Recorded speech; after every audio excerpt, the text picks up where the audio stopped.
इस दुनिया में कई धर्म हैं और उन धर्मों के कई रीति रिवाज होते हैं और हर रीति रिवाज बरसों से चले आ रहे हैं और उन रीति रिवाजों को पूरा करना भी होता है। तमाम रिवाज या रिवायत हम इंसानों के ही बनाए गए हैं, जो कि बड़े बुजुर्ग अपने कबीले या धर्म की रक्षा अलग अलग पहचान के लिए बनाकर गए थे। उन पर अमल करना हर हाल में ज़रूरी होता है, वरना उन बड़े बुजुर्गों के मुताबिक हमारी ज़िंदगी बहुत ही परेशानियों में आ सकती है। कुछ ऐसी ही अजीबोगरीब रस्म रिवाज मुझे भी करनी पड़ी। वह वक्त, वह लम्हा मेरे लिए बहुत बुरा था, मगर हैरत होती है उन लोगों पर जो अपनी बनाई गई रस्म को ज़िंदगी में खुशी हासिल करने की चाबी मानते हैं, जिन्हें ना चाहकर भी हमें पूरा करना पड़ता है। आज इस रस्म की भेंट मुझे चढ़ना था, एक ऐसी रस्म जिसमें शायद मैं मर जाती। मैं नाजुक सी लड़की एक सफ़ेद नस्ल के घोड़े का मुकाबला कहाँ कर सकती थी। तब तक मेरे आंसू बहे थे। एक पल मुझे इस शख्स का ख्याल आया जिसके खातिर मुझे बलि का बकरा बनाया जा रहा था। कैसा शख्स था जो मेरी ही बेबसी को मुझे घोड़े के साथ बड़ी शान से देखेगा।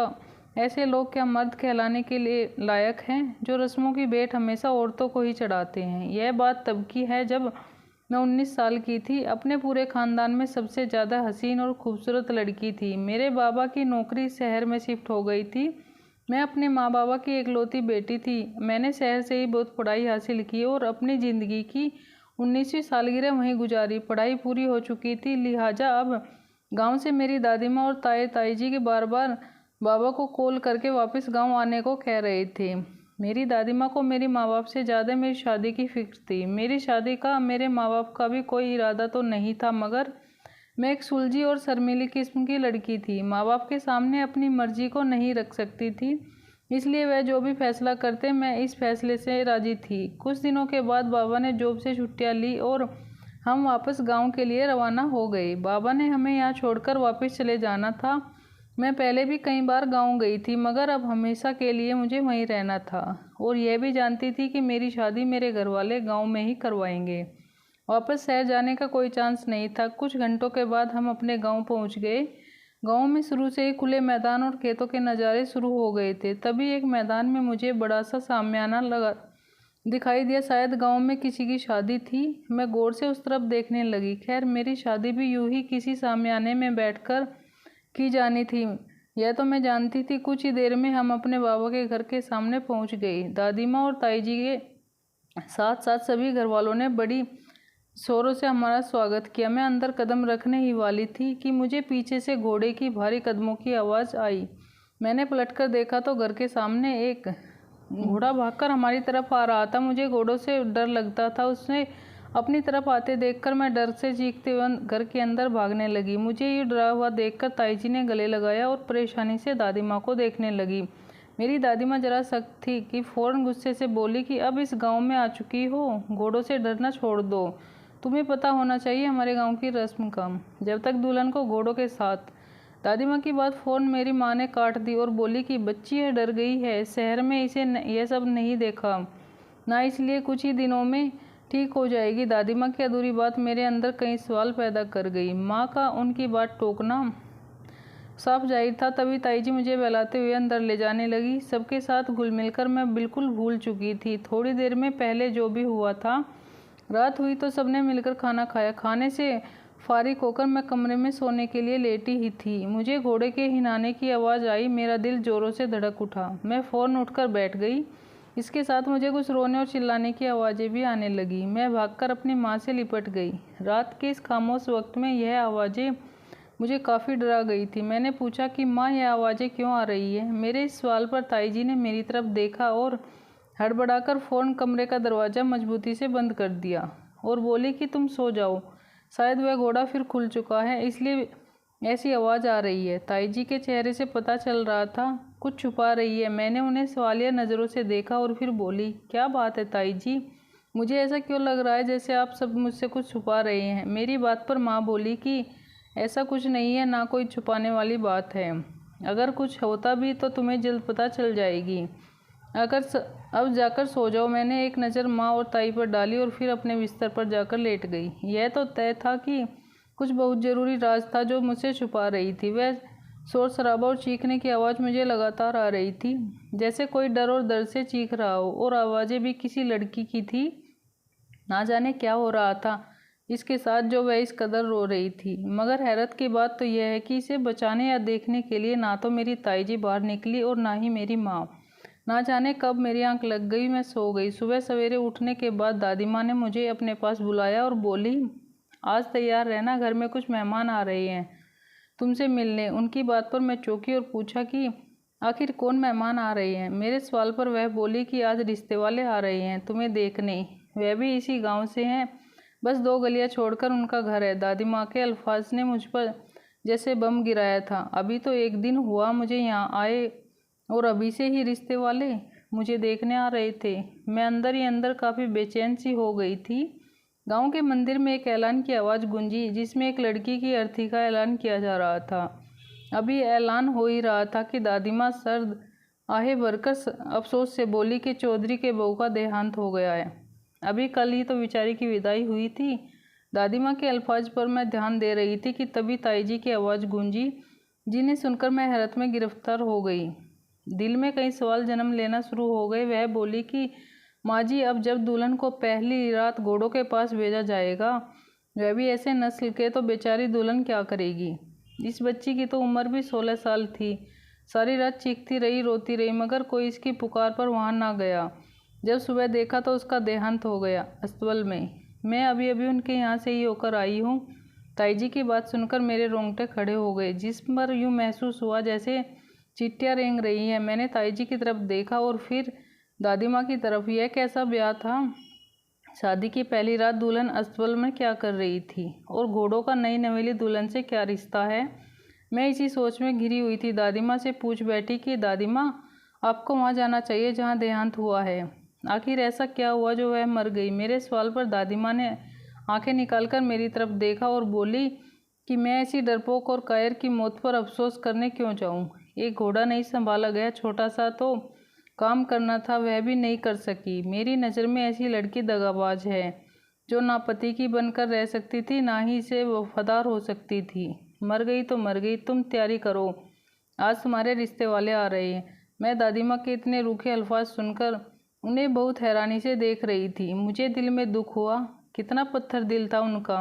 मगर इसी के साथ मेरे दिमाग में यह भी सोचे थी कि आखिर क्या हुआ होगा इसके साथ जो मर गई। एक बार फिर मेरे दिमाग में वही चीखों की पुकार गूंजने लगी। मैं कपकपी लेकर रह गई। कुछ देर बाद मैं दादी और माँ के कहे मुताबिक तैयार हो गई। मैं काफ़ी झिझक महसूस कर रही थी। मेहमान आ चुके थे और मैं उनके साथ बैठे अब खुद को नॉर्मल महसूस कर रही थी। इस वक्त वहाँ मेरे होने वाली सास और शादीशुदा नंद मौजूद थी। मुझे देखते ही उन्होंने अपनी तरफ से बात पक्की कर दी।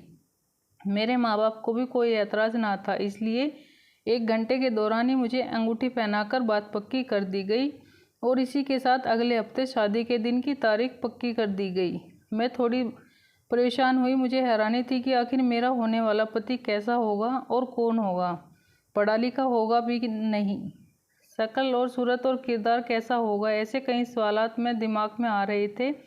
मगर मैं अपने गांव और ख़ास तौर पर अपनी दादी माँ के गुस्से से वाकिफ़ थी, इसलिए उनके फैसले का दिल से अपना लिया। यहाँ पर मेहंदी का कोई रिवाज ना था, एक ही दिन शादी और दावत की जाती थी। मेरी माँ खुश थी, मगर इसके साथ ही मैंने उनके चेहरे पर परेशानी के आसार भी देखे थे। जैसे जैसे दिन गुजरते जा रहे थे, मेरी बेचैनी और अजीब सा डर बढ़ता जा रहा था। मेरी शादी के लिए तमाम ज़रूरी चीज़ें और दहेज ले जाया गया। तभी एक दिन मैं कमरे में सो रही थी तो अचानक कुछ आवाज़ों ने मेरी नींद में खलल डाली। वे आवाज़ें मुझे सुनाई दे रही थी जैसे कोई राजदराना बात कर रहा हो। मैं पूरी तरह जाग गई मगर अपनी आंखें नहीं खोली थी। जो बात मुझे सुनाई दी उन्हें सुनने के बाद मेरा वजूद सूखे पत्तों की तरह थर-थर काँप गया। पूरे वजूद में एक सनसनी की लहर दौड़ गई। मेरी माँ ताई जी को कह रही थी कि शादी करीब आ रही है, मुझे खुशी है कि वह अपने घर की हो जाएगी। रमन एक अच्छा और समझदार लड़का है। मगर जैसे जैसे दिन करीब आ रहे हैं मुझे बेहद फ़िक्र होने लगी अपनी बच्ची की। माँ की इस बात पर ताई जी बोली कि फ़िक्र ना करो, जो भी होगा बेहतर होगा। मैं और तुम भी तो इसी गांव की है, जब हमने वह सब अच्छे से कर लिया तो यह भी कर लेगी। ताई माँ को हिम्मत बांधने को कह रही थी और माँ दोबारा कहने लगी कि वह घोड़ों से बहुत डरती है, इससे बहुत डर लगता है, यह भला कैसे उनके पास जा सकेगी। मुझे बहुत डर लग रहा है यह सोचकर, काश ऐसी रस्म ना बनी होती हमारे गाँव की। माँ के अल्फाज ने मेरे अंदर तूफान खड़ा कर दिया। मैं डर के मारे दिमाग सुन्न करने लगी थी। आखिर ऐसा क्या था जो वह मुझसे छुपा रही थी? अब एक और परेशानी ने मुझे घेर लिया था। मैं कैसे भूल गई थी कि उस रात जिस लड़की की चीखने और पुकारने की आवाज़ आ रही थी वह पहली रात की दुल्हन थी और फिर उसकी सुबह मौत हो गई। मेरे दिमाग में तो बिल्कुल ही यह बात नहीं आई थी। शादी तो 2 दिन बाद मेरी भी थी, तो क्या मेरे साथ भी ऐसा कुछ होना था? क्या मुझे भी इस अस्तबल में लेकर जाया जाना था? मैं सांस रोककर उनकी सारी बातें सुनती रही, जिनमें से कुछ मेरी समझ से बाहर हो रही थी। मैं अब खामोश रहना नहीं चाहती थी, मुझे इस बात की तह तक जाना था। मैं फ़ौरन उठी और जाकर अपनी माँ और ताई के पास खड़ी हो गई। मेरे अंदाज भांपकर उनके चेहरे के रंग उड़ गए। वह हड़बड़ाकर बोली कि ऐसे क्यों देख रही हो हमें? मैंने उन्हें सवालिया नज़रों से देखते हुए कहा कि मैंने आप दोनों की सारी बातें सुन ली है।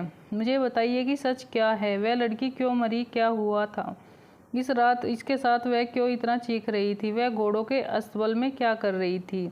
मेरी बात सुनकर मेरी माँ ने मुझसे नज़रें चुरा ली, जबकि ताई जी ठंडी सांस भरकर मेरी माँ से बोली, क्या लगता है सच बताने का वक्त आ चुका है? बेहतर है कि इसे सच बता दिया जाए, इसी में बेहतरी है। शादी में 2 दिन रह चुके हैं और सच्चाई जानकर यह भी खुद को उनके सबके लिए तैयार कर लेगी। ताई के अल्फाज मेरी सांसें को रोक रहे थे और मुझे अपना ब्लड प्रेशर तो लो होता महसूस हो रहा था। मेरी माँ ने मेरी तरफ देखा और बोला। उनके अल्फाज में बिल्कुल गौर से सुन रही थी। वह कहने लगी कि हमारे इस गांव के कुछ रीत और रिवाज है जिनको पूरा किए बगैर हमारी शादी पूरी नहीं हो सकती।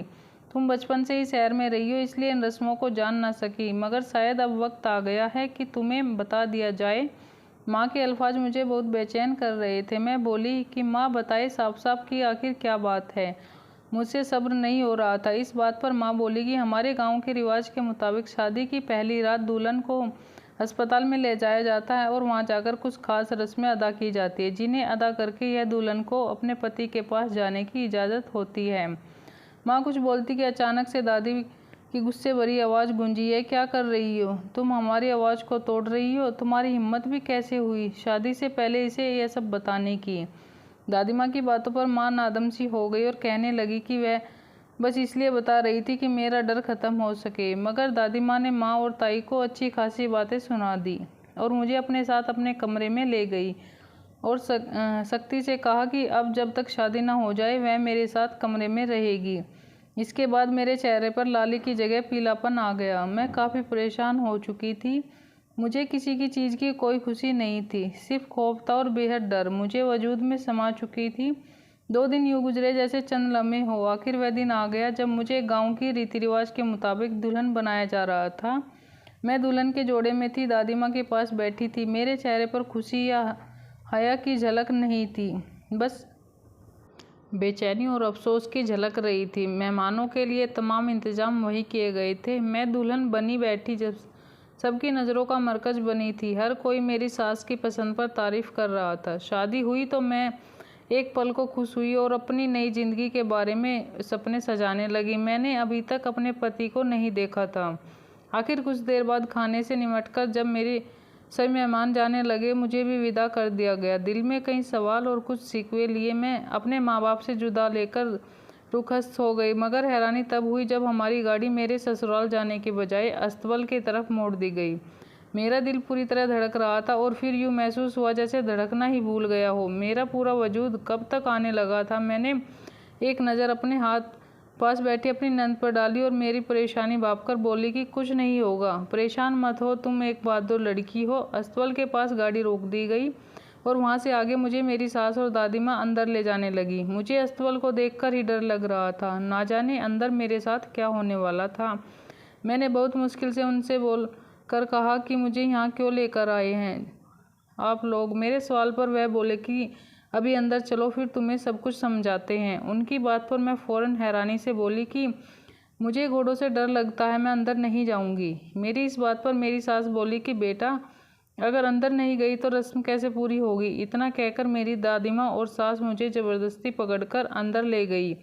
अंदर दाएं और बाएं घोड़े बंधे थे। मेरा दिल मुंह के रास्ते बाहर आने को था। मैं बहुत ज़्यादा डर गई थी। मेरी आंखों से आंसू निकल आए। मैं रोने लगी और उनसे अपने बाजू छुड़वाने लगी। तभी दादी माँ ने मेरा बाजू झटका और बोली कि रोना बंद कर, दुल्हन ऐसे नहीं रोती, तू क्यों अपना मजाक बनवा रही है? मैं उनकी मिन्नतें करने लगी कि मुझे घर जाना है। मेरी नज़र मेरे पति को ढूंढ रही थी, मगर वहाँ कोई भी ऐसा मौजूद नहीं था जिसे लगता कि वह दूल्हा है। तभी मेरी सास ने मुझे वहाँ मौजूद लड़की की कुर्सी पर बैठाया और बोली कि देखो बेटा, हमारे यहाँ कुछ रस्में होती है जिनको पूरा करना हर शादीशुदा लड़की के लिए ज़रूरी होता है। ऐसा करने से एक तो यह पता चलेगा कि तुम अपने पति के साथ कितनी वफादार होगी, और दूसरा यह है कि तुम अपने ससुराल वालों के लिए उनकी खुशी के लिए किस हद तक जा सकती हो। हर वह लड़की जो इस रस्म को ठीक से निभा देती है वह अपनी ससुराल में इज्जत से जी रही है, मगर वहीं कुछ लड़कियां डर के मारे अपनी ज़िंदगी से हाथ धो बैठती हैं। तुम एक अच्छी लड़की हो, इसलिए बहादुर बनो और जो साहब कहते हैं वह करो। मेरे हाथ पाँव फूल रहे थे, मेरा दिल काँप रहा था। मैं वहाँ से भाग जाऊँ, मगर मेरी टांगें मेरा साथ नहीं दे रही थी। वह साहब एक अधेड़ उम्र के बाबा थे जो लाठी पकड़कर चलते हुए मेरे पास आए, मेरे सर पर हाथ रखा और बोले कि तुमने अब एक काम करना है। इसके बाद वह जो बोले, मेरी रूह मुझे जिस्म से अलग होती महसूस हुई। मैं चकराकर अपनी सास के कंधे पर गिरी। यह कैसा गांव था, कैसे रिवाज थे। मुझे इस पर वहाँ मौजूद हुए शख्स पर बहुत गुस्सा आया, यहाँ तक कि अपने पति पर भी, जिसे मैंने देखा भी नहीं था। वह बोले कि सामने वाले सफ़ेद घोड़े के पास जाओ और उसकी पूँछ से मुट्ठी भर बाल काट कर लाओ। वह बाकायदा मुझे कैंची पकड़ाते हुए बोली। मैं बहुत रोने लगी थी और दादी माँ से लिपट गई कि नहीं, मैं यह नहीं कर सकती, मुझे बहुत डर लगता है। मगर मेरी बात कौन मानता। सब तो वहाँ मेरे दुश्मन बने थे। उन्होंने मेरी एक न सुनी और मुझे बाल काटने के लिए आगे भेजा। मैं डरते डरते कदम उठाती घोड़े के पास जाने लगी। 10 कदम की दूरी पर वह घोड़ा मौजूद था। मुझे डर महसूस हो रहा था। मैं बच्चों की तरह रोते हुए कहने लगी कि नहीं, मुझे ये शादी नहीं करनी, मुझे वापस शहर जाना है। मेरी बात सुनते ही दादी माँ गुस्से के आगे बढ़ी और मुझ पर हाथ उठा दिया। मुझे थप्पड़ लगता इससे पहले ही मेरी सास ने उनका हाथ पकड़ लिया था। वह मुझे कई बातें सुनाने लगी। मैं जान चुकी थी कि अब बचने का कोई रास्ता नहीं है। मैं दोबारा से घोड़े की तरफ बढ़ी। अभी थोड़े कदम दूर थी कि एक लड़का बाहर से भागता हुआ अंदर आया। मैं लगातार रो रही थी। बहुत मुश्किल से घोड़े से 2 फीट दूर खड़ी थी। अब तक बातें हाथों से उसकी पूँछ को पकड़ने ही वाली थी कि घोड़ा देखते ही देखते पीछे मुड़ा, इसलिए अपनी टांग मुझे मारने के लिए उठाई। इस पर इस लड़के ने आगे बढ़कर मुझे झटक से अपनी तरफ खींचा। मैं और वह दोनों ही जमीन पर गिरे थे। घोड़े की टांग मेरे सर पर लगने से तो बच गई, मगर मेरा बायां बाजू इसके पैरों में आ चुका था। मैं दर्द से कर्रा रही थी, जबकि घोड़े अभी भी उछल रहा था और हमारी तरफ आ रहा था। इस लड़के ने मुझे उठाया और गुस्से से मेरी सास और दादी माँ को डांटने लगा। मैं डर और खौफ की मूरत बनी उसके साथ खड़ी उसका चेहरा देखने लगी। वह मेरी ही उम्र का लड़का था। वह कहीं से भी इस गांव के अनपढ़ लोगों जैसा नहीं लग रहा था। इसके बाद करने के अंदाजे से मैं पहचान गई थी। मेरे ख्यालों से तब बाहर निकली जब उसने मेरी सास को माँ कहकर पुकारा। आप ऐसे कैसे कर सकती है माँ? जब मैंने कहा था कि मुझे ऐसे किसी भी रस्म का हिस्सा नहीं बनना, तो फिर क्यों आप मुझे धोखे से घर भेजकर मेरी बीवी को यहाँ लेकर आई हैं? अपने रिवाज और रस्में बंद कर दें। कितनी मासूम लड़कियों की ज़िंदगी बर्बाद करेंगी। आप सब घोड़े के बाल काटकर इससे पति की नज़र उतारकर उन्हें जलाने से कौन सा पुण्य मिल जाता है? माँ, क्या घोड़े के बाल से ही लड़के की ज़िंदगी लंबी होती है या ससुराल में इज्जत मिलती है? यह सारे जज्बात तो दिल से आते हैं। किसी जानवर के बालों के मोहताज नहीं होते ऐसे रिश्ते। वह लड़का यानी रमन मेरा पति था। मैं उसे टकाटक देख रही थी। मेरा सारा डर और बेचैनी दूर हो गई। वह तो मेरी सोच से बिल्कुल अलग निकला था, बिल्कुल मेरे तरह ही समझदार और ऐसी रस्मों रिवाजों के नाम को ना मानने वाला था। दादी माँ और सास शर्मिंदा थी, मगर उनकी रस्मों की वजह से गांव की कितनी लड़कियां मर चुकी थी, या फिर अपनी एक आंख खो चुकी थी, या हाथ पांव तुड़वा चुकी थी। इस वाक़े के बाद मेरी दादी माँ और सास की आंखें खुल गई, मगर बाकी गांव वाले अभी भी ऐसी रस्मों पर तुले हुए हैं। मेरी दादी माँ शर्मिंदा थी, जबकि सास सुबह शाम कॉल करके माफ़ी मांगती थी। इस शाम अस्तबल से मेरा पति मुझे लेकर शहर आ गया, क्योंकि वह भी शहर में ही पढ़ लिख कर अच्छी नौकरी कर रहा था। हमारी शादी को 1 महीना गुजर चुका था, मगर मेरा पति अपने खानदान वालों से सख्त नाराज़ था। हम अपनी ज़िंदगी में आगे बढ़ चुके हैं और बेहद खुश हैं। मगर हाँ, इस शाम घोड़े की टांग लगने की वजह से मेरा बायां बाजू ज़रूर खराब हो गया था, मगर डॉक्टर का कहना था कि कुछ महीनों के ध्यान से ठीक हो जाएगा। तो दोस्तों आज की कहानी आपको कैसी लगी कमेंट करके ज़रूर बताना। वीडियो अच्छी लगी तो लाइक और शेयर करना। चैनल पर पहली बार आए हैं तो चैनल को सब्सक्राइब करके ही जाना। मिलते हैं किसी नई वीडियो के साथ, तब तक के लिए बाय बाय।